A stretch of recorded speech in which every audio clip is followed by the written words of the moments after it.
جو لوگ اپنے چہروں کے بل دوزخ کی طرف جمع کیے جائیں گے ان کا ٹھکانہ بھی برا ہے اور وہ رستے سے بھی بہکے ہوئے ہیں۔ اور ہم نے موسیٰ کو کتاب دی اور ان کے بھائی ہارون کو مددگار کے طور پر ان کے ساتھ کر دیا۔ پھر ہم نے کہا کہ دونوں ان لوگوں کے پاس جاؤ جنہوں نے ہماری آیتوں کی تکذیب کی۔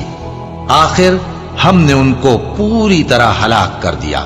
اور نوح کی قوم نے بھی جب پیغمبروں کو جھٹلایا تو ہم نے انہیں غرق کر دیا اور ان کو لوگوں کے لیے نشانی بنا دیا، اور ظالموں کے لیے ہم نے دکھ دینے والا عذاب تیار کر رکھا ہے۔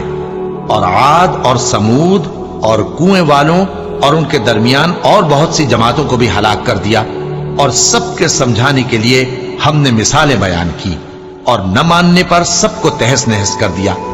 اور یہ کافر اس بستی پر بھی گزر چکے ہیں جس پر بری طرح کا مے برسایا گیا تھا، تو کیا یہ اس کو دیکھتے نہ ہوں گے؟ بلکہ ان کو تو